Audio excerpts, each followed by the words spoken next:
안녕하십니까. 꽃 예쁘죠? 만물이 소생하는 봄입니다. 봄을 맞이해서 다들 자존감이 높은 삶을 추구했으면 좋겠습니다. 그래서 한번 자존감 높이는 거에 대해서 한번 알아보도록 하겠습니다. 자, 자존감은 밖에서 누군가가 타인들이 나를 평가하는 게 아니라 내가 내 마음을 깊이 들여다보고 인정하고 수긍하고 긍정하고 나의 심리를 통해서 내가 참 괜찮은 사람이라는 것을 스스로 인정하는 겁니다. 그러니까 외부의 시각이 아니라 내면의 시각이라고 볼 수 있습니다.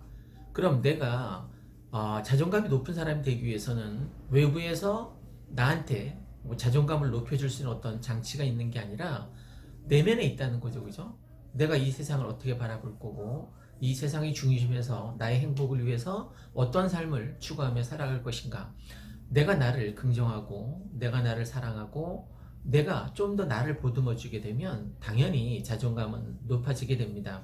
그러니까 이 자존감이라는 게 외부의 영향에 의해서 내 내면이 영향을 받는 것이 아니라 내 내면의 작용에 의해서, 특히 어떤 심리적인 작용에 의해서 형성되는 거니까 나를 많이 위하고 아끼고 사랑하면 일단 1차적인 것은 해소가 된다라고 봅니다. 물론 습관이 참 중요한데 내가 나를 어떻게 바라볼 거냐, 이거는 어느 하루 이틀의 습관이 아니라 평생 내가 자존감 높은 삶을 살기 위해서는 나를 긍정하고 인정하고 좀 더 용기를 줄 수 있는 삶을 살아야 됩니다. 이런 원리하고 똑같습니다. 자, 이제 사과 바구니에 사과가 여러 종류가 있습니다. 그 중에 가장 예쁘고 가장 맛있게 생긴 그 사과부터 먹는 거죠. 그러면 나는 오늘도 가장 예쁘고 가장 맛있는 사과를 먹게 된 거예요. 그죠? 그리고 이제 그 다음날 또 이제 사과를 먹을 때 썩은 사과는 제껴두고 썩은 사과는 빨리 바구니에서 꺼내야겠죠. 다른 멀쩡한 사과까지 썩게 되니까 우리 자존감도 마찬가지라고 생각됩니다. 내가 상처를 받았어요. 내 자존감에. 그럼 그거는 그냥 쓰레기에 불과하니까 그냥 버리면 됩니다. 무시하면 됩니다. 그래서 나한테 행복한 감정, 나의 좋은 감정, 나의 자존감까지 상하게 할 필요는 없다는 거죠. 그럼 다음날에도 내가 가장 맛있고 예쁜 사과를 먹으면 오늘도 나는 이 바구니 안에서 가장 예쁘고 맛있는 사과를 먹게 되는 거죠. 늘 나는 이렇게 매일매일 가장 예쁘고 맛있는 사과를 먹게 됩니다. 상처난 사과를 먼저 먹게 되면 끝이 없다는 거죠. 그러니까 우리의 자존감도 마찬가지인 거죠. 내가 오늘 이제 가장 젊은 날을 살아가게 될 텐데 나한테 늘 용기를 주고 행복감을 만들어주고 하는 건 다른 사람이 아니라 나 자신이라는 겁니다.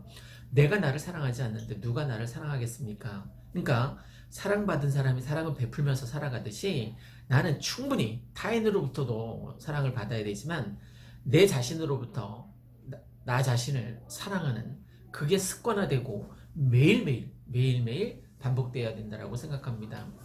자존감 말 그대로 자신을 존중하고 사랑하는 마음입니다. 그러니까 나를 존중할 줄 알아야 된다는 거죠. 우리가 흔히 삶을 살다가 존경하는 사람, 존중하는 사람 만나기 쉽지 않잖아요. 그죠? 근데 내가 나를 존경하고 존중하게 되면 다른 사람들이 나를 그런 시각으로 보게 될 거라는 겁니다. 내가 나를 사랑하지 않는데 누가 나를 사랑하겠습니까? 그죠? 자신의 능력과 한계에 대해서 어떻게 생각하는지에 대해서 전반적인 어떤 심리적인 의견이라고 볼 수 있습니다.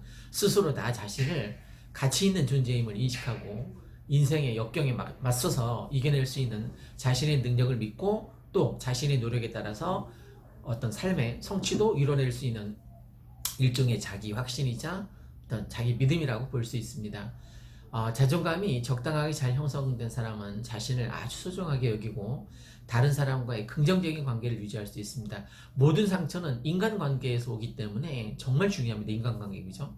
그러니까 그것도 친한 사람, 특히 일촌, 부부간에는 더 말할 것도 없고 가장 많이 상처를 주는 사람이 가족이라고 합니다. 의외죠, 그죠? 당연하죠. 옆집 아줌마가 나한테 상처를 준 적이 없거든요, 그죠? 그러니까 가족과의 관계를 돈독하게 유지하는 것도 자존감 높이는 방법 중에 하나라고 볼 수 있습니다.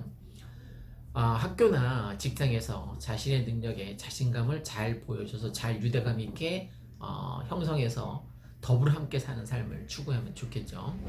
자신을 지탱해주는 감정의 심지가 굳건하기 때문에 다른 사람의 비난이나 어쩌다 생기는 실수에도 바람 앞에 등불처럼 흔들리지 않습니다. 인생이 굴곡 앞에서도 자존감이 높은 사람은 보다 유연하게 대처할 수 있다는 거죠. 반면에 자존감이 약한 사람은 자기 어떤 실체와는 별개로 남의 시선을 의식하면서 전전긍긍 어렵게 살아갑니다. 자신감이 부족하기 때문에 대인관계가 원만하지 않고 늘 열등감에 사로잡혀 있게 됩니다.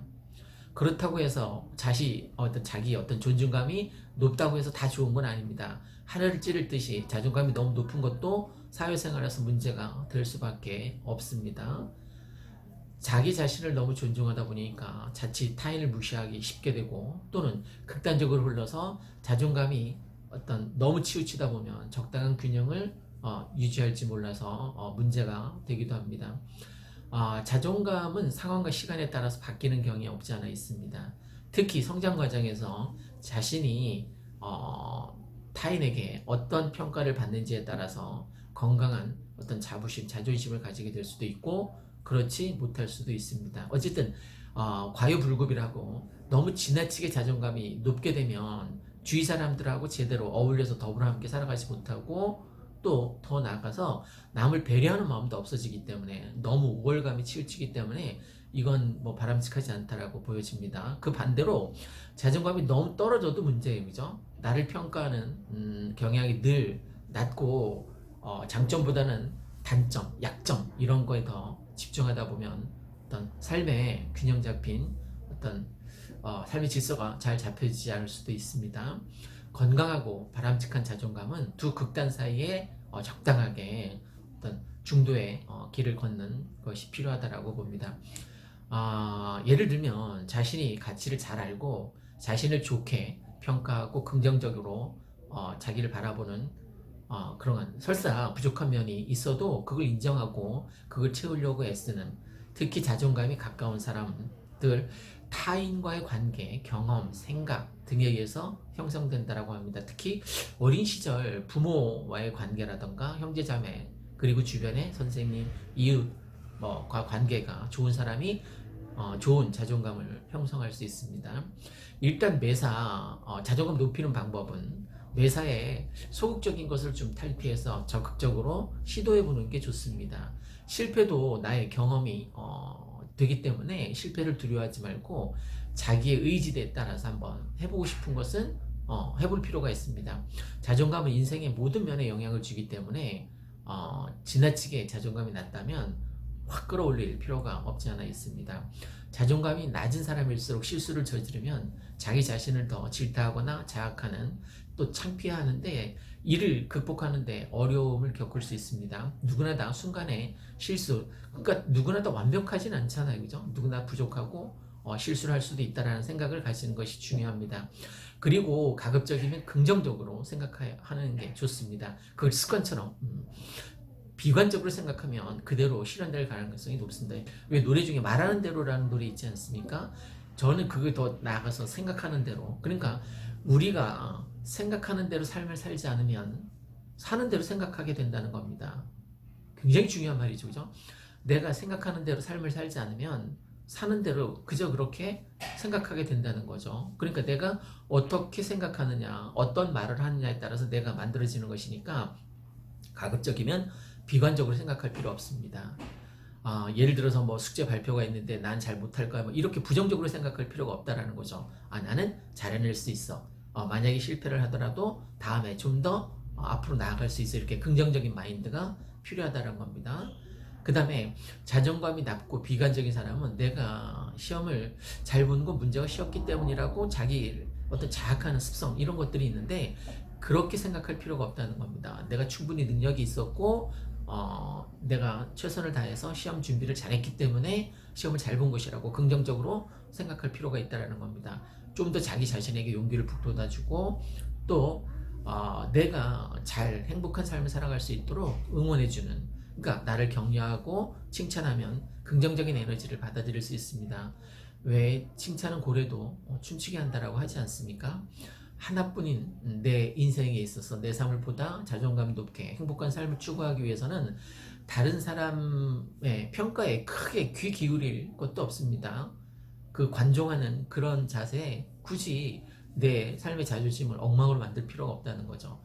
타인이 나를 대하는 것 때문에 내 가슴의 상처를 안고 살아갈 필요가 없다는 얘기입니다. 그건 그 사람의 인식이고 그 사람의 성품이 그 정도밖에 안 되는 거예요. 그러니까 신경 쓰지 말고 내 삶의 행복에 더 집중하면, 그러니까 생각보다 다른 사람들은 나에 대해서 크게 관심을 갖고 있지 않습니다. 그러니까 그 자신은 자신의 어떤 행복한 삶, 그걸 추구하기 위해서 자존감 높은 삶을 스스로 추구할 수 있도록 하면 좋을 것 같습니다. 자, 만물이 소생하는 봄입니다.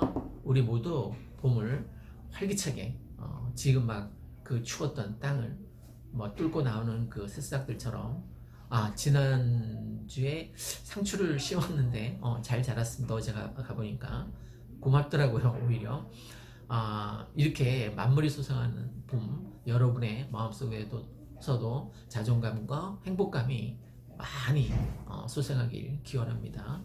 감사합니다.